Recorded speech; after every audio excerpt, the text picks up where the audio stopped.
just a clarification as well. I'm not here to ask help President Trump to manage my conflicts or our conflicts with the European Union. This is our matter, so we will do it. What we need is a golden age, to open a golden age of the United States-Hungary relationship. That's the biggest help we can get from the United States. And maybe Europe too, you know, we can include Europe, but it's going to get more difficult. So inside the European Union, we will manage all of our affairs. To be the most possible humble guy, yeah? But I'm the longest-serving Prime Minister of Europe. I survived all the Prime Ministers who attacked us. And I'm sure we will survive next years as well. So we will manage our conflicts successfully. Mr. President, one question for you, Mr. President, one question for the Prime Minister. Speaking of Europe, last month you said that you would not withdraw US troops from Europe, yet 2 weeks later the Pentagon announced, decided to withdraw significant number of troops from Romania. So have you changed your mind, or the Pentagon ignored your assurance? No, they don't ignore anything that I say. What they do is we make changes, we move, it's the same number, total number, but we move people around. I happen to like the Romanian people. I think they're great people. And Pete, you may want to suggest something right there, please. Absolutely. No, nothing was uncoordinated with the White House. It's all part of the view that we have of Europe, and there will remain troops in Romania, but there's some change in how we rotate and how many we rotate. And the relationship with Romania is very good, right? It's very good, and we've coordinated all this with Secretary General Ruta, with throughout EUCOM, throughout our allies. Everyone was notified in advance. The relationship with Romania is very good.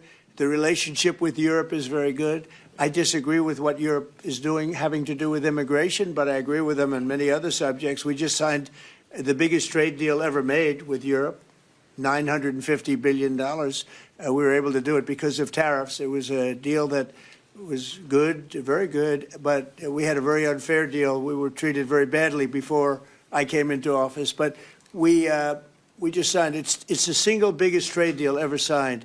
So we have a very good relationship with Europe. Yeah.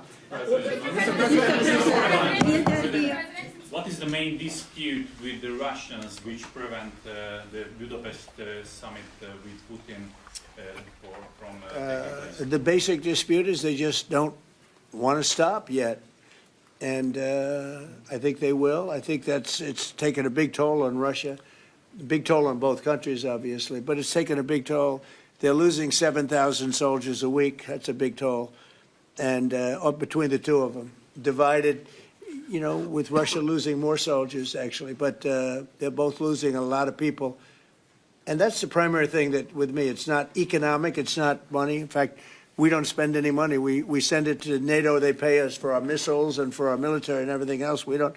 It's not a question of money. It was with Biden. He spent $350 billion. He got nothing for it. The war would have never happened. If I were president, the war would have never happened. I think you would agree with that. This war would never have happened if I were president. It's stupid that it happened, but it did happen.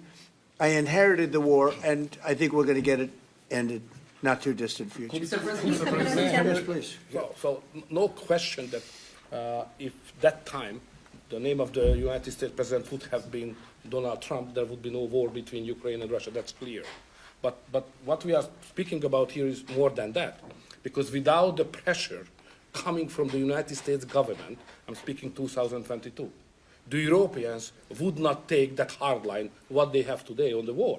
Remember that big countries of Europe rejected to be involved more than just sending some, humanitarian issues. So the pressure coming from the United States to be more pro-war in Europe. So that's the fact of the history anyway. So we have to restore something which was ruined and created from here, and that's the reason why I understand absolutely the devotion of the president now to do everything to stop the war, because that would be not that deep without the previous government pressure from here. So the reason why I'm here to be as much as helpful I can to contribute to the peace efforts of the president, because that was an enormous mistake what we have done, the Western world several years ago, and we have to stop it, and it's common responsibility. Biden actually pushed for that war to happen. Okay, if you can believe it. Nobody can believe it, but it's one of those things. And now look what happened. Look what's happened to Ukraine. It's a much smaller country. A lot of people are dead.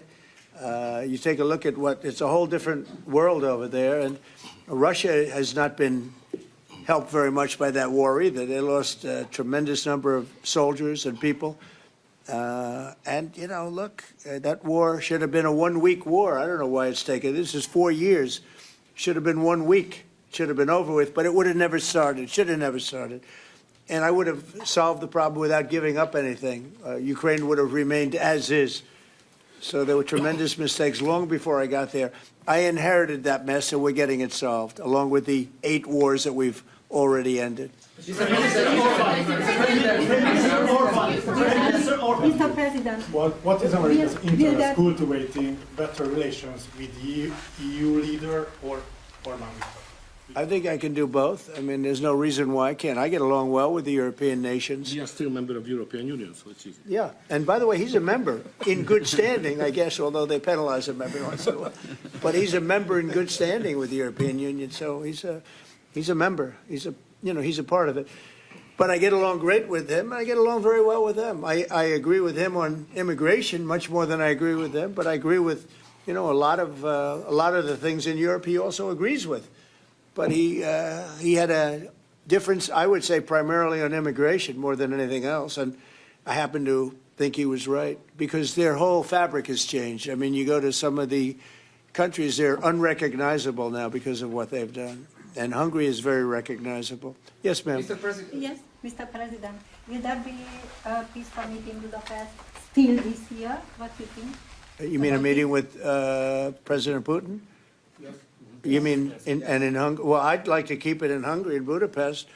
That meeting, it turned out I didn't want to do that meeting because I didn't think anything was going to be happening of significance. But if we have it, I'd like to do it in Budapest. Yeah, it'd be good. Mr. President, you said many times to support Viktor Orbán. Why is it important to win the next election, for example, for the United States, Hungary, and also Europe? Why is it important? Well, I don't know his opponent. I don't know if he has an opponent yet. At some point he will, I guess. We always have opponents, always. right? Not much of an opponent. But I'll be supportive of him. He's done a fantastic job. We've had a great relationship. The United States, look, we had a country that had no leader. It had an auto pen, illegal auto pen, totally illegal. And that's coming out stronger and stronger. But we had no leader in the United States. I mean, Hungary, as an example, had no relationship with the United States, even though we do, billions of dollars in trade with Hungary. Yeah. Hungary's a big country economically. We do, billions of dollars in trade with Hungary. Why would they give that up? And they gave up so much else. Look, they gave up everything. This country was poorly run. I think if I didn't win the election, we might not have a country, if you want to know the truth, not a recognizable country. But our relationship was immediately good as soon as I won the election because Viktor's one of the people that's highly respected, and we had a great relationship with Hungary. We do again. That was an easy one. Yeah. Do you and Prime Minister Orbán agree on ways to put pressure on President Putin to come to the negotiating table to end the war in Ukraine? I think we agree that the war is going to end. Sometimes people have to fight it out a little bit longer, but I think we agree that the war is going to end in the not-too-distant future. Do you want to talk about that, Viktor? I have some ideas, and I will